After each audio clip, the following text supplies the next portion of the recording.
currently यो books पढिरहेको छु है, अटोबायोग्राफी अफ योगी। अहिले चाहिँ म रिसेन्टली एउटा बुक्स पढिरहेको छु। And currently reading one books which is autobiography of Yogi. And in this book there is a detail about the yogi who is who can control his own breath and यस्तो यो योगीको बारेमा छ हैन। यो book चाहिँ यो धेरै राम्रो बुक छ। यसमा चाहिँ एउटा योगीले चाहिँ कसरी आफ्नो श्वास प्रश्वासलाई कन्ट्रोल गर्छ यसको बारेमा छ। अनि यसको फेमस लाइनहरू चाहिँ म अहिले तपाईहरुलाई भन्दैछु। फेमस लाइनमा चाहिँ बाहिरको साउन्ड यति धेरै आउँछ कि यो ठाउँमा केही गर्न सक्दिनँ। अनि त्यसपछि यहाँ चाहिँ मेन योगीले के भनेको छ भने mind is the builder of muscle, the force of a hammer blow. ती बोलेको हो एकछिन गाइस।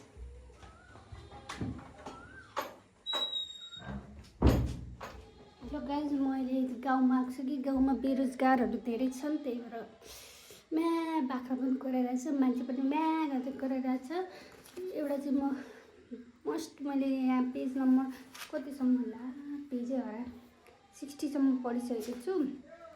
नाइ 60 पनि होइन,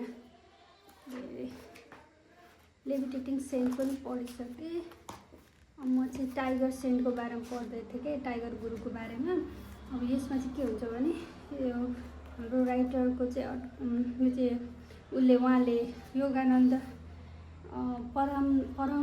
परमहंस योगानन्दजीले चाहिँ यो बुकको आफ्नो लाइफ स्टोरी लेख्नु भएको छ हैन। यहाँ चाहिँ अनि उहाँले चाहिँ भन्नुभएको छ एउटा गुरु हुनुहुन्छ, उहाँको मेन्टर, उहाँले चाहिँ उसलाई पुरै सपोर्ट गरेर सुरुमै कनेक्सन उहाँले फिल गर्नुहुन्छ हैन। अनि त्यो गुरुसँग उहाँले संगत गर्नुहुन्छ आफ्नो होल लाइफमा। अनि त्यो गुरुले पनि उसलाई सपोर्ट गर्नुहुन्छ। अनि यसमा चाहिँ कस्तो कस्तो गुरुहरूको बारेमा छ भने पर्फ्युम सेन्ट भनेको चाहिँ उहाँले चाहिँ गन्धलाई चाहिँ आफै प्रोड्युस गर्ने क्या।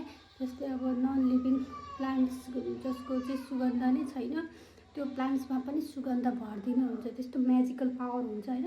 तर उहाँले त्यो म्याजिकल पावर चाहिँ बिजनेसमा युज गर्नुहुन्न, किनभने यो चाहिँ गड गिफ्टेड हो, यसबाट व्यापार गर्नु हुँदैन भन्ने उहाँको सोच हुन्छ। त्यो चाहिँ गन्ध बाबा भने जस्तो पर्फ्युम सेन्ट भनेर डिस्क्राइब गर्नुभएको छ एकजना उसलाई गुरुलाई। अनि उहाँले अरू पनि गुरुको धेरै सङ्गत गर्दा अब यहाँ चाहिँ के अरे पर्फ्युम सेन्टले चाहिँ के भन्नुभएको छ भने सुरुमै to everything there is a season and a time to every purpose under the heaven भनेको छ। अनि पर्फ्युम सेन्टले चाहिँ यसो पनि भन्नुभएको छ God is simple, everything is complex, do not seek absolute values in the relative world of nature भनेको छ क्या। भगवान्मा चाहिँ सिम्पल हो, अरू मान्छेहरू सबै कम्प्लिकेटेड हुन्छन्, कम्प्लेक्स हुन्छ, तिनीहरूबाट कहिले पनि पर्फेक्सन सिक नगर्नु। Human beings are relative to the world of nature, नेचरसँग रिलेट गरेर कहिले पनि मान्छे ह्युमनमा चाहिँ पर्फेक्सन खोज्नु हुँदैन भन्नुभएको छ होइन पर्फ्युम सेन्टले। अनि यहाँ अरू बेस्ट कोर्सहरू टिपेको छु। यस्तो भनेको छ thoughtless is the man who buries his ideals surrendering to the common faith, may he seem other than important wooden ignominious भनेको छ। मान्छेमा जसमा चाहिँ एउटा काम केही गर्छु भन्ने हुँदैन, भाग्यमै डिपेन्ड गर्छ, तिनीहरूलाई चाहिँ थटलेस भनेर उहाँले भन्नुभएको छ। अब अर्को पोइन्ट मैले इम्पोर्टेन्ट पोइन्ट्सहरू टिपेको छु। यहाँ यस्तो दामी दामी कोर्सहरू छ कि तपाईँहरूले यो बुक पढ्नु होला है, अटोबायोग्राफी अफ योगी। यसमा चाहिँ अब योगा भनेको कस्तो हो, मतलब योगाले मानिसलाई कस्तो कस्तो म्याजिकल काम गर्न सक्ने बनाउँछ होइन। अनि आफ्नो बडीलाई कन्ट्रोल गर्न सिकाउँछ, अनि ध्यान गर्नु राम्रो हो यस्तो सिकाउँछ यसमा चाहिँ। अनि अर्को भनेको अर्को भनेको यस्तो पनि भनेको छ, यसमा चाहिँ भागवत गीतालाई पनि रिलेट गरेको छ। यसमा यस्तो भनेको छ Bhagavad Gita points out the activity is inherent in man's very nature. मान्छेले चाहिँ क्रियाकलापहरू चाहिँ उसको हेरिडिटीबाटै आउँछ भनेको छ। अनि स्लोथ इज सिम्पली, स्लोथ भनेको आलस्य भनेको चाहिँ रङ एक्टिभिटी भनेको छ, sloth is simply wrong activity. अर्को भनेको छ no man shall escape from act by shunning action nay and none shall come by mere renunciation unto perfectness nay and no jot of time at any time rest Any actionless his nature's love compels him even unwilling into act. He who with strong body serving mind gives of his moral powers to worthy work, not seeking gain. Arjuna, such a one is honorable. Do thine allotted task भनेको छ। त्यही भएर कर्म गर फलको आशा नगर भन्ने हो नि त भागवत गीताको लाई पनि उसले यहाँ देखाएको छ। अनि अर्को टाइगर स्वामी भन्नेको पनि बारेमा पनि उहाँले भन्नुभएको छ।